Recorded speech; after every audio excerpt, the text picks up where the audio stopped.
அன்பான நண்பர்களே வணக்கம். நான் உங்கள் அன்பு நண்பர் ஜெகனேஷ் பேசுகிறேன். ஜோதிடத்தில் கொஞ்சம் நான் படிச்சிருக்கிறேன். அதை பற்றின சில நுணுக்கமான விஷயங்களை எல்லாத்தையும் பகிர்ந்துக்கணும்னு ஆசைப்பட்றேன்.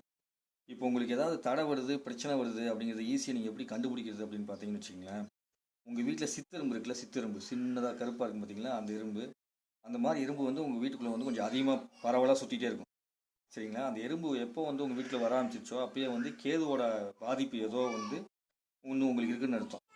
கேதுவோட ஆதரவோ, கேதுவோட பாதிப்போ, கேதோட அன்போ இல்லை கேதோட துன்பமோ ஏதோ ஒன்று வந்து உங்களுக்கு வந்து தொடர்பு வந்துருச்சுன்னு அர்த்தம். நீங்கள் இதை நல்லா ஆராய்ச்சி பண்ணி பார்க்கலாம். எப்போ சித்திரம் கூட்டம் வந்து உங்களுக்குள்ள அதிகமாக சுற்றுதோ அப்போ ஆன்மீகத்தில் அதிகமாக போவாங்க, தொழில் தடை அதிகமாக சந்திப்பாங்க, பம்பு வழக்கில் அதிகமாக பார்ப்பாங்க, வேலை செய்ய முடியல வேலை செய்ய முடியாமல் புலம்புவாங்க, அதிகமாக கோயில்களுக்கு போவாங்க.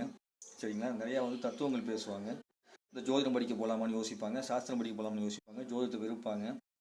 நிறைய விஷயங்களை வந்து இந்த மாதிரி கேது சம்மந்தப்பட்டதாக வந்துகிட்டே இருக்கும். தகவல் தொடர்பில் அதிகமாக இருப்பாங்க, ஆவணங்கள் லோன் வாங்குறது அந்த மாதிரி விஷயத்தில் அதிகமாக இருப்பாங்க, வீட்டில் இருக்கக்கூடிய ஆல்ட்ரேஷன்லாம் பண்ணக்கூடிய விஷயத்துலாம் அதிகமாக இருப்பாங்க. ஸோ இது மாதிரி இருக்கக்கூடிய பிரச்சனையை வந்து கண்டுபிடிக்கிறதுக்கு ஒரே ஒரு சின்ன எளிய வழி வந்து உங்கள் வீட்டில் சித்தெரும்பு வந்துச்சு அப்படின்னா கண்டிப்பாக வந்து கேதுவோட இருக்குன்னு அர்த்தம். எறும்பு புத்துக்கிட்டுக்கு வீடு கட்டியிருக்கிறேன் நான், அதெல்லாம் சித்திரம்புக்கு தான் கேதுவோட பாதிப்பு இருக்கான்னு கேட்டால், கேதுவோட அமைப்பு இருக்கவங்க மட்டும்தான் எறும்பு பூத்திருக்கிற இடத்துல வந்து வீடே வச்சிருக்க முடியும்.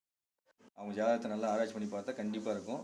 கேதுவோட ஆதிக்கம் வந்து அதிகமாக இல்லாத மனிதர்கள், கேதுவோட பாதிப்பு இல்லாதவங்க கிட்ட கண்டிப்பாக வந்து சித்திரம்போட கூட்டம் அதிகமாக இருக்கவே இருக்காது என்று கூறி உங்களிடம் விடைபெறுகிறேன். நன்றி, வணக்கம். உங்கள் அன்பு நண்பன் ஆர்ஜே கணேஷ்.